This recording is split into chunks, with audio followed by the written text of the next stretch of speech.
Namaskar, मैं हूं Dibang.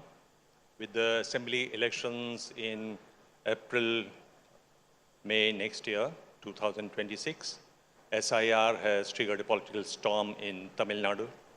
Tomorrow there will be a pitched battle in the Supreme Court where DMK has challenged the legality of the whole process.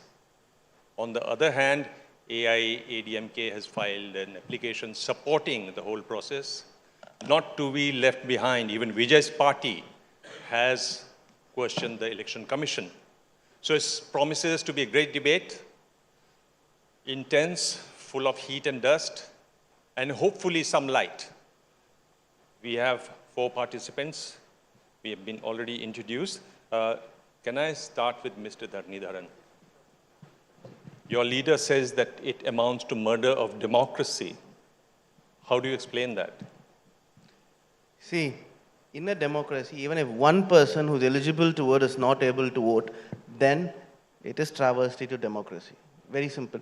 I am not saying my voters will be disenfranchised. Even if a BJP voter, even if a AIADMK voter is disenfranchised, that is travesty to democracy, and we do not want that to happen. Right? See, we are not against SIR, but the whole problem is that, is it possible for the whole process to be complete in 30 days? Right? That too, with support of the state government officials who have a day job. This is only their part-time work which they have to do on top of their day job. And these are workers that are at bottom level of the state governmental bureaucracy, like Anganwadi workers, etc. They have about 68,000 workers who have to take care of the roles of about 6.6 crores Tamil Nadu voters, which is about, they have to deal with 1,000 voters per person after taking care of the day job. So what this has done is, if someone who's at the bottom of the pyramid, right, it affects them. If you are very well educated, right, if you are rich, you have connections, you know you have a smartphone, you know how to use the phone, there's not a problem. Okay, even if you're not able to find something in your app from the Election Commission, you can go to the nearby councillor or you can go to an MLA. But look at the people on the bottom of the pyramid, like people living in tribal communities, they don't have access to phone, they are illiterate, and let's say, and they are the ones who migrate often. So let's say if they had lived in some constituency in 2003, and because of demarcation of constituencies, and that constituency does not exist, then where do they find the documents? You don't allow, Aadhaar card is not allowed, I mean allowed in the sense only as an identity document, right? Ration card is not allowed, right? Manreha card is not allowed, and 20%, only 20 or 15% of the people living in tribal communities have a date of birth certificate, or less than 5% a passport. So this becomes cumbersome, and they also have to have work every day. And will they go and spend few days to get these documents just because they can vote? No. And that is why I'm saying the process, right, is cumbersome, and 30 days is too short of a time, and they may not take the effort to go and collect these documents. And that is travesty to democracy, because people who need, right, a government of their choice the most are people at the bottom. Richer you are, less dependent you are on the government. Poorer you are, more dependent you are on the government. Right? So you are disenfranchising these people, and this is not desirable.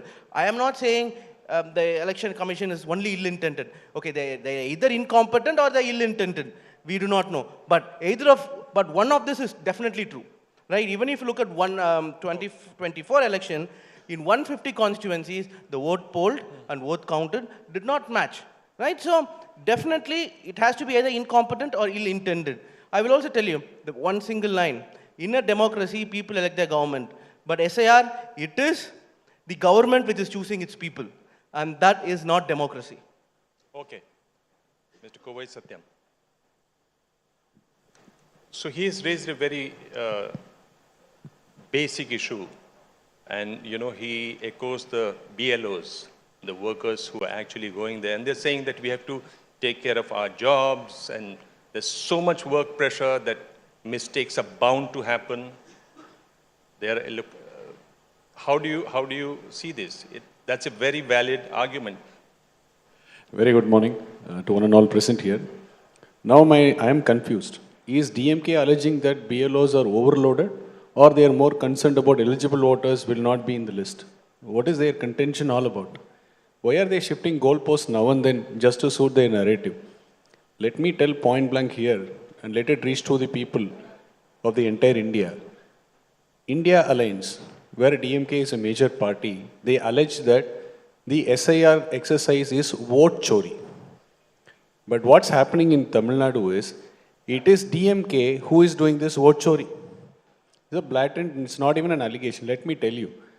This party has got a distinctive credit where no other party has got. The leader is titled as a scientific corrupt and the party is scientific corrupt party. And what's happening in SIR exercise by DMK is, they are ensuring that eligible voters don't feature, so that once the rolls are being released, they can go to the court and substantiate their claims with data. To substantiate that claim, they are now creating data of eligible voters who cannot appear on the rolls. Why? Because all the people who are BLOs are ensured in such a way that a DMK member, being it in the IT wing of the party or office bearer of the DMK, is being tagged along with the BLO, and the BLOs are pressurized force to do what these guys say. There are n number of audios that have come out where BLOs are crying because of the harassment by DMK, not by anybody else. Udaynidhi Stalin's constituency, wherein DMK members have installed tables and booths to fill up BLO forms. We have raised complaints. 3 BLOs were being changed, 2 were suspended, and we have been complaining day in and day out, not on the SIR process. By the way these BLOs are being treated, by the way these DMK go all out to fill the form by themselves. So when having this much of mud with them, and they go out and paint a narrative that BLOs are overstretched, overstrained. A RK Nagar constituency, a BLO can scan 50,000 forms in one single day. Can anyone believe that? They finished 50,000 forms in one single day. A constituency has got an average of 3 lakh voters. Going by that speed, they can finish in 6 days' time. Or is it the first time that SIR exercise is happening let in Mr. Tamil Dharanidharan Nadu? respond to it. Let me It's respond. very amusing, right? So the election commissioner is under the union government. Union government in de facto elects the election commissioner. They can advise them. They can form any bill they want. And they are now saying that DMK, my party, is involved in vote chori. Assume if that is true, which means the election commission is incompetent, and thereby the union government BJP is incompetent. So he's saying his alliance party is incompetent, right? Even otherwise, then it holds true in Bihar, the BJP and JDU were in alliance, which means then their BLOs, were state government officials, then did not cooperate with RJD. Is he then accepting the claim of the Congress and RJD in Bihar?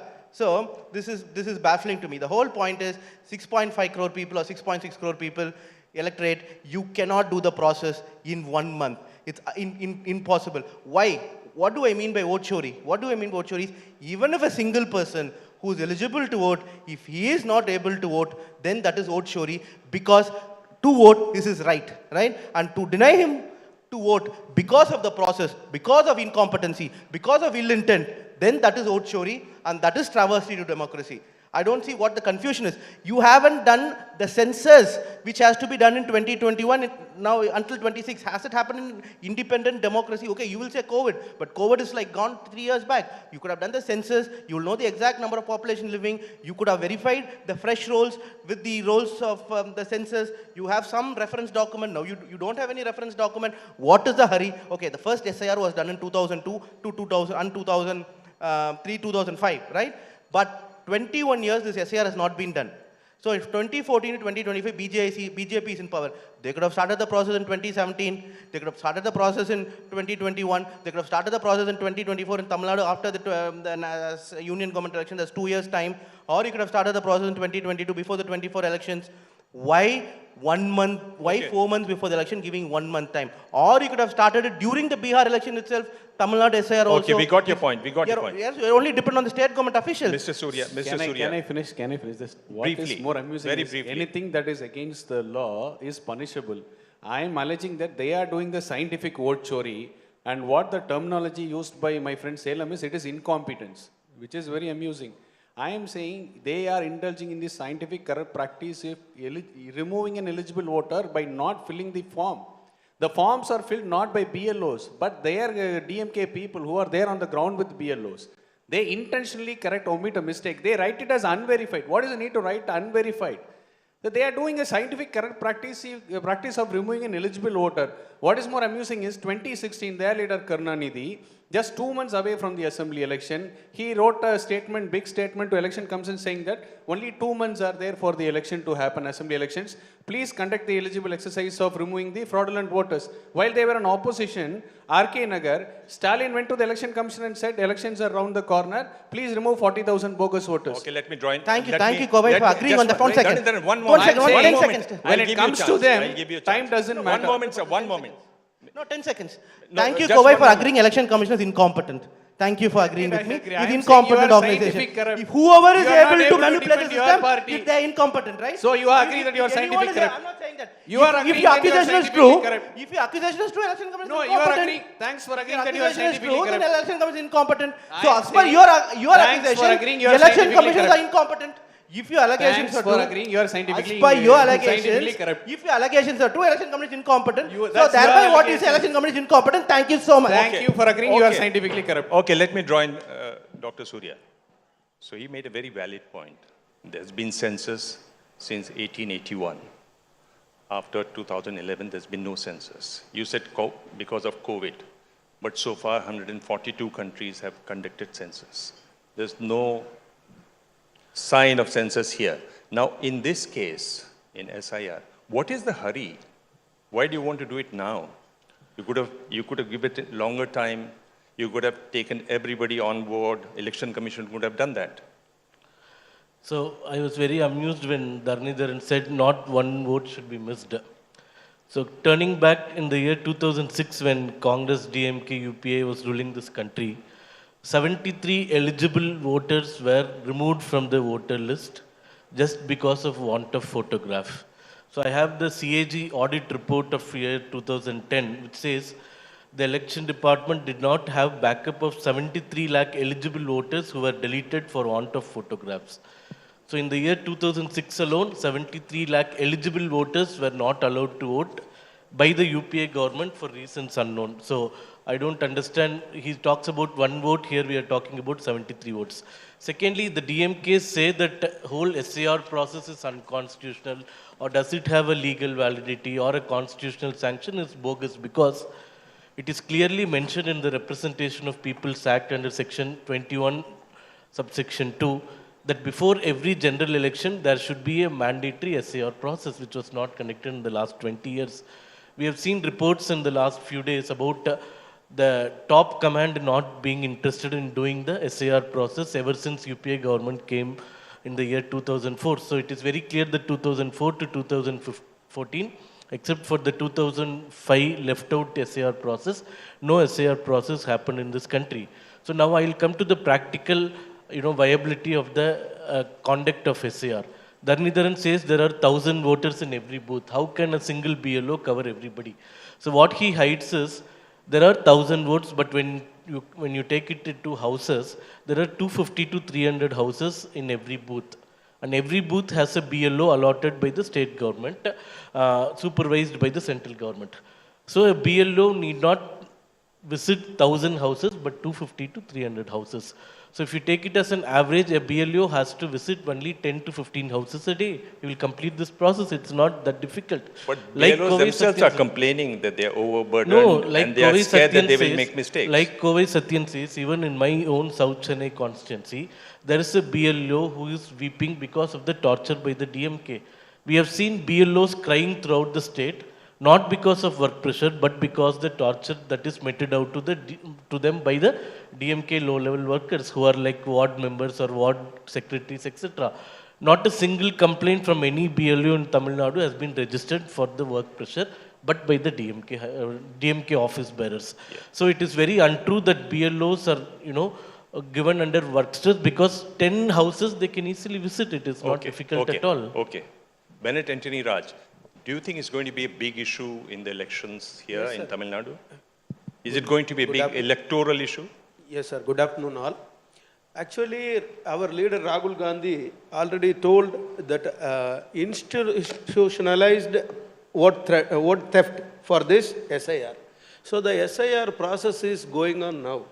So already my friend told only 30 days is there. So all the BLOs to go to their area, 1,000 voters they are going to meet and all. Is there? No. So it is very difficult because 3 times they have to go there. So one time they should they go there and they are giving that forms. After that they collect that forms like that. The EROs pressurizing that BLOs to issue that forms and all. They are, because of his pressure, because of that superior pressure, they can just scan it and just put it put down like that. So they want every day, they want to update that how many forms distributed like that. So now the collecting process also going on. BLOs up to 10 p.m. they are working in their respective areas because they have to upload every day whatever they collect. So whatever they people were BLA 2s and all, they are helping. So that is the issue that BLOs is handling. At the same time, it is a very nearby next 3, as you said, next 3-4 months election is going on. So our major states election is there. So because of that, already do you think it's going to be an electoral issue? Sir, do you think it is a very big going to issue. be a real electoral issue? Because we have seen that despite all the noise Rahul Gandhi made about vote chori, we have seen him campaign in Bihar. Yes, sir. We have seen Tejasvi Yadav, who is the bigger partner, alliance partner in the state, nudging him, whispering in his ears and telling him not to talk about vote chori, but to talk about unemployment, which is a larger issue. And he campaigned on this. I want to ask you, newsroom is fine, it will make a lot of heat and dust. Good for TRP. But is it really going to affect the people? Yes, sir, it's definitely affect the people because lot of migrants people is there. So likely in Tamil Nadu, most of the people, they gone for their jobs to Tirupur or Chennai, somewhere else. So the people, they are going to that BLOs, they are searching their votes and all in the particular area.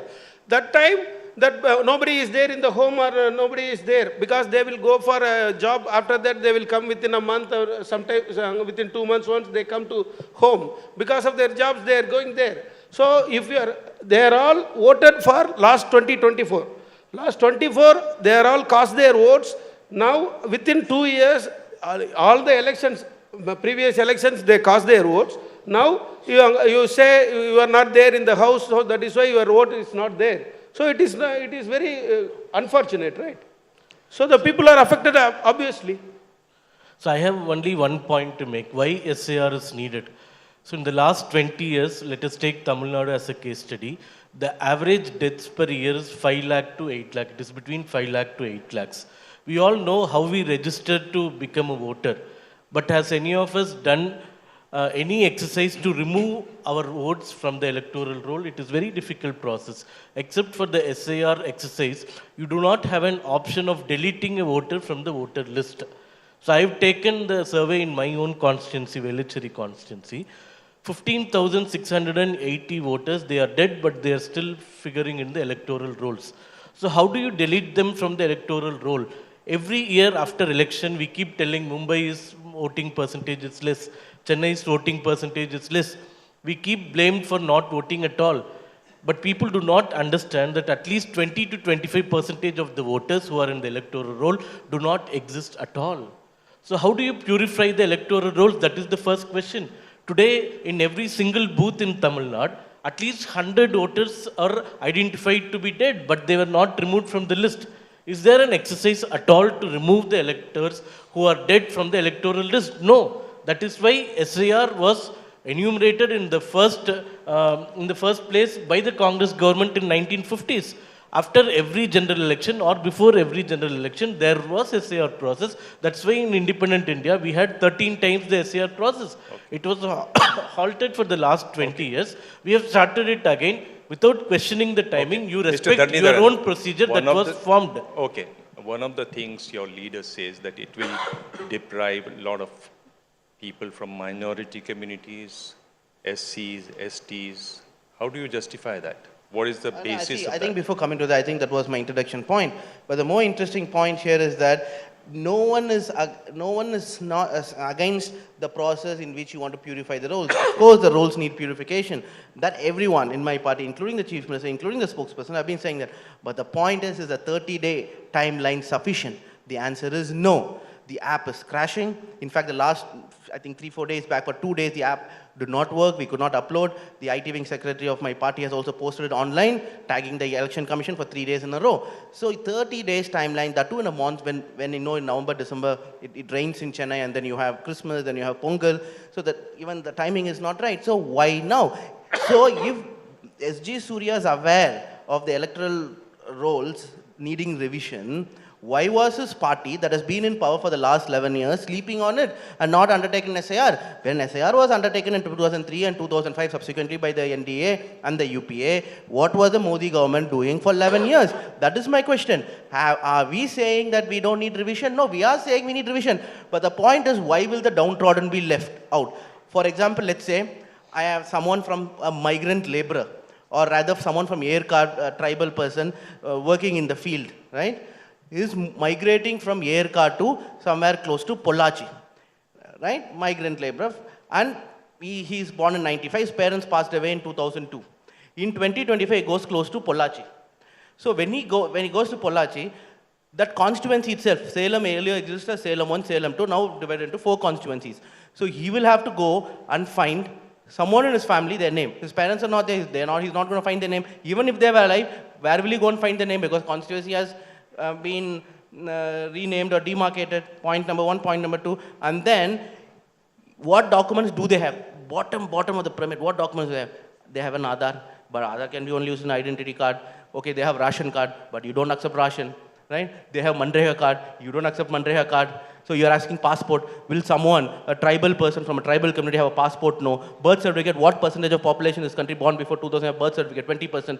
So he has to spend few days to create the document. Does he have the luxury of time? Does he have the access to power to get those documents? So he's going to, I'm not saying he's my DMK voter. He could be any voter. He could vote for any party, but he's not able to vote. And that is because of a timeline. If you have a year, then, okay, the process should have been, you should train the BA, but firstly, if you look at the rolls, right, SAR rolls from 2002, 2003, at least for 30%, the EPIC number is missing. You can download it right now and see. Mr. Sathyan, I'm not making it up. Former CEC, S.Y. Qureshi, has said that it's unnecessary and ill-timed because the elections are just 2-3 months away.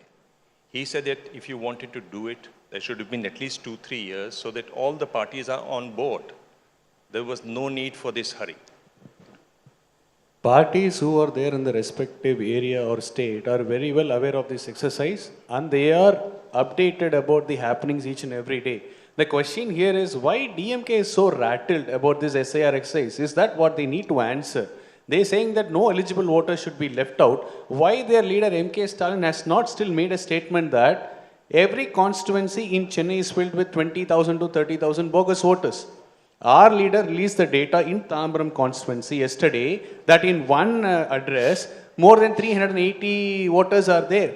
When a news media went to check, he was threatened by the DMK office bearer there. The news media was chased away. Then later it turned out to be a resident turned church, where 80 voters are there who are there working in the church. So there are discrepancies in the voter list that they have to admit, because the biggest belief and hope of DMK to retain power or come to power is because of these bogus voters.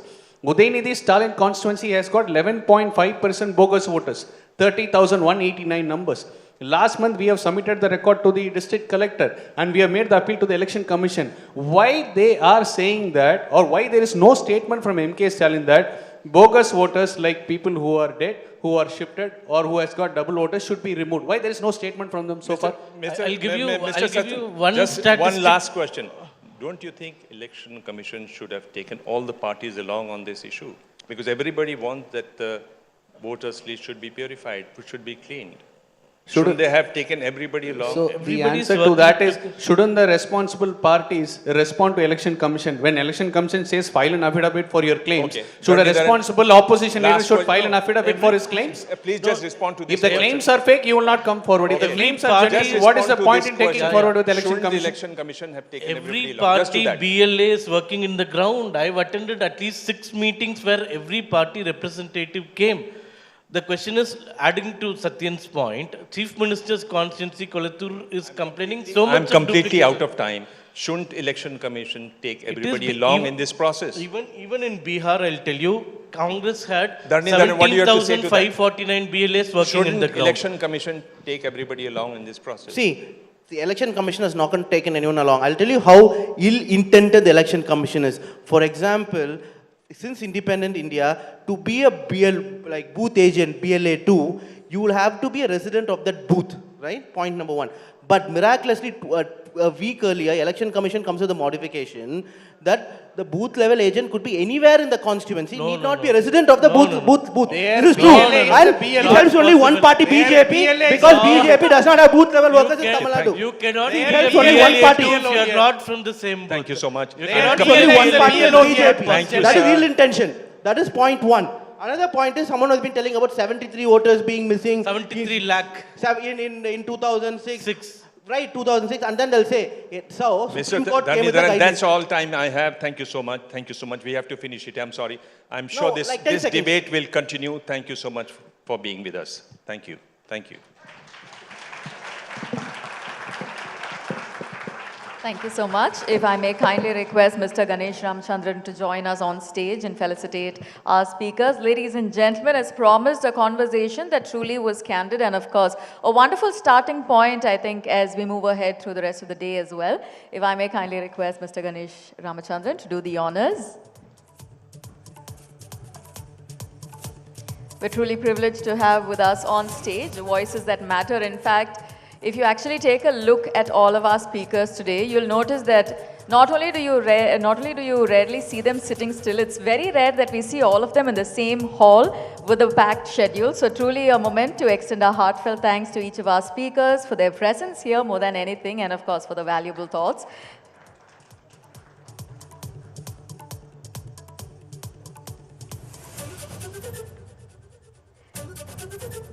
For all of you who have been sharing your journey online, please don't forget to tag us on hashtag ABP Southern Rising. We'd love to see your stories as well. And of course, if I may kindly request you to make sure that you're following our pages so you stay updated on all of the happenings here. Ladies and gentlemen, a power-packed panel on stage deserves a power-packed applause.